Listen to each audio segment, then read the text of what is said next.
particularly when you mix it with other drugs, and it's causing deaths.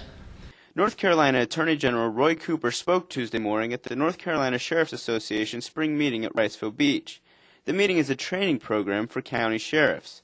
There, Cooper spoke about efforts to stop the illegal use of prescription drugs, the most commonly abused drug by young people other than marijuana. Many people don't realize that prescription drugs are the most abused drug for young people other than marijuana. It outranks the cocaine, the heroin, everything in that category. And what's disturbing is that 2/3 of young people get these drugs either from their own home or friends who get it from a home. One of the things we want to increase the use of is the prescription drug monitoring program to help get these doctor shoppers who are out there going from doctor to doctor getting prescriptions. The next thing we want to do is to hopefully institute some permanent drop-off places for people's excess prescription medicines.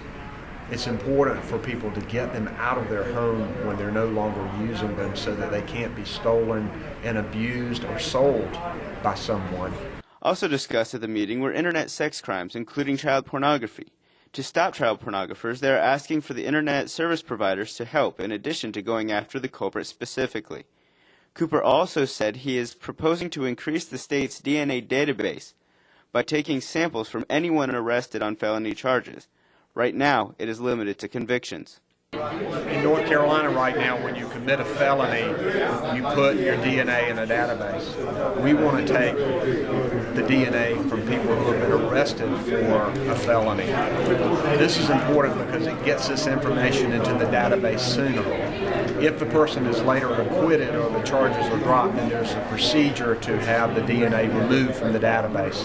That will be in our proposal that will go to the General Assembly. We think it's important because getting this information to law enforcement sooner can help us solve crimes and hopefully take murderers and rapists off the street earlier. Back in 2001, a lot of rape kits were sitting on local law enforcement shelves. Many states still have that problem. We don't in North Carolina because we now have over 40 agents doing DNA. We've cleared out all of those rape kits. We are putting murderers and rapists in jail. We're going to continue to use DNA not only to convict the guilty, but to exonerate the innocent. Cooper also described Badges for Baseball, a program designed to pair officers with kids and prevent crime before it becomes an option. It's important for kids to understand that law enforcement are good people.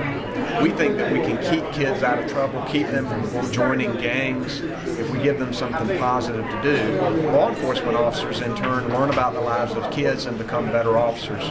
We want to encourage law enforcement across the state to volunteer for this program and join Badges for Baseball. Just take a little bit of time every week to help mentor a kid. Perhaps we can prevent a future criminal and make that life of that child better. But I've talked to these officers, and these officers are telling me that they're making a difference in these kids' lives.